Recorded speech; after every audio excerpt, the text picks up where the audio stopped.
Hi అండి అందరికీ good afternoon. నేను మొన్న నిమ్మకాయ పచ్చడి పెట్టాను కదా, అదైతే పోపు చేశాను. ఇదిగో చూడండి.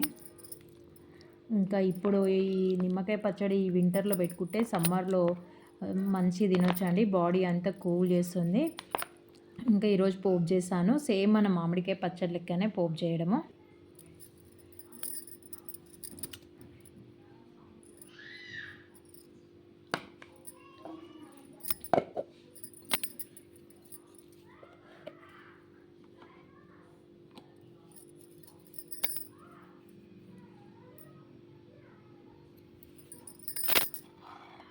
నెక్స్ట్ ఉసిరికాయ పచ్చడి కూడా పెట్టాను కదండి.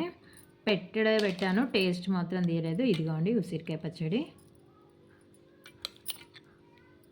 చూడ్డానికి ఎలా ఉంది, బాగుంది కదా. తింటే కూడా అలానే అంటే ఉసిరికాయ పచ్చడి చాలా మంచిదండి హెల్త్కి. ఇది కూడా ఈరోజు టేస్ట్ చేస్తాను.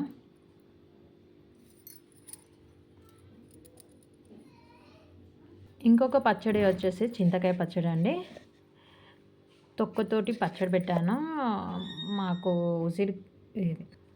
చింతకాయ పచ్చడి పెట్టడం అయితే చూపించలేదు, ఎందుకంటే లాస్ట్ ఇయర్ వీడియోస్లలో ఎవ్రీ ఇయర్ పెడతాను. అందుకే ఈ చింతకాయ పచ్చడి కూడా ఒకసారి తిని టేస్ట్ చేసి చెప్పాను. ఈ చింతకాయ పచ్చడి అయితే ఊరు నుండి అత్తమ్మ చింతకాయలు పంపిస్తుంది, ఎందుకంటే మాకు చెట్టు ఉంది, అందుకే అక్కడి నుంచి పంపించింది చింతకాయలు. ఫస్ట్ అయితే నా ఫేవరెట్ వచ్చేసి నిమ్మకాయ పచ్చడి అండి. నిమ్మకాయ పచ్చడితోటి స్టార్ట్ చేస్తాను. నిమ్మకాయ పచ్చడి కూడా సేమ్ మామిడికాయ పచ్చడి లాగానే అని చెప్పాను కదండి. జీలకర్ర మెంతుల పొడి, కొంచెం ఆవపిండి వేసుకొని, వెల్లుల్లి వేసుకొని అంతే అండి పోపు చేసుకోవడము. ఇది ఏంటంటే మనకి ఎంత కావాలో అంతనే పోపు చేసుకోవాలండి. టేస్ట్ మాత్రం సూపర్గా ఉంటుందండి. ఇంక ఇది ఒక 10 days అట్లా వదిలేసాను, రోజు కలుపుతుండే. ఇంకా ఇవాళ అయితే పోపు చేశాను. ఇంక ఇలానే నిల్వ చాలా ఉంటుంది. పోపు చేయకుండా అలానే మనము పసుపేసి కలిపి పెట్టుకున్నాం కదా అండి, అలానే పెట్టుకోవచ్చు. మనకు కావాల్సినప్పుడు తీసుకోవచ్చు. తిని టేస్ట్ చేసి చెప్తాను. అబ్బా సూపర్ ఉందండి. టేస్ట్ అయితే చాలా బాగుంది. చాలా అంటే చాలా బాగుంది. కొత్త పచ్చళ్ళు ఏదైనా టేస్ట్ బాగుంటుంది కదా. ఇంకా ఉసిరికాయ గురించి అయితే చెప్పనవసరం లేదు, ఎందుకంటే అందరికీ ఫేవరెట్ ఉసిరికాయ. ఎందుకంటే ఉసిరికాయ కనుక మనకి హెయిర్కి, హెల్త్కి చాలా మంచిది. ఏ సీజన్లో వచ్చే పచ్చళ్ళు ఆ సీజన్లో తినేసేయాలండి. ఎందుకు అంటే మనకు ఏమంటారు, ప్రకృతి అందించినవి కాబట్టి ఖచ్చితంగా ఏ సీజన్లో వచ్చి ఆ సీజన్లో తినేసేయాలి. ఇంకా ఉసిరికాయ తింటుంటైతే ఇంకా మీకు తెలిసిందే కదా, పుల్లగా తీయగా నోట్లో నీళ్ళు ఊరుతుంటాయి. చింతకాయ పచ్చడి అండి. ఇది తొక్క తీయకుండా పెట్టాను, నాకు అలానే ఇష్టము.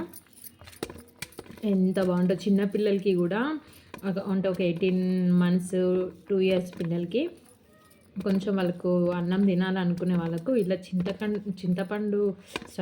చింతకాయ తొక్కు వేసేసి లైట్గా నెయ్యి వేసి వేడివేడి అన్నంలో తింటే చాలా టేస్టీగా ఉంటుందండి. బాగుందండి, చాలా బాగుంది. మీకు తెలుసు ఏ టేస్ట్ అదే టేస్ట్ అండి, చాలా బాగుంది. ఇంకా ఊరు నుంచి తీసుకొచ్చిన చింతకాయలు కాబట్టి చాలా బాగుందండి టేస్ట్. ఇందులో ఒక్క పచ్చడి మాత్రం మిస్ అయిందండి. నేను ఎవ్రీ టైం పెడతాను. మిరప పండ్ల పచ్చడి అయితే పెట్టలేదండి, నేను కొంచెం బిజీ అయిపోయినా, అందుకే పెట్టలేదు. నెక్స్ట్ అది కూడా పెడతాను. అదైతే ఇంకా మా ఇంట్లో మా పిల్లలు, మా హస్బెండ్ చాలా బాగా తింటారు. నేను పెట్టడమే కాదండి, అందరికీ కూడా ఇస్తాను.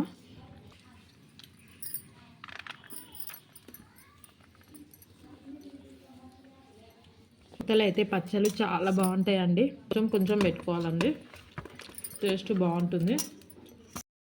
పచ్చళ్ళతోటైతే కడుపు నిండా తిన్నానండి, 3 పచ్చళ్ళతోటి. ఇంకెప్పుడు పెరుగు వేసుకుంటే సరిపోతుంది.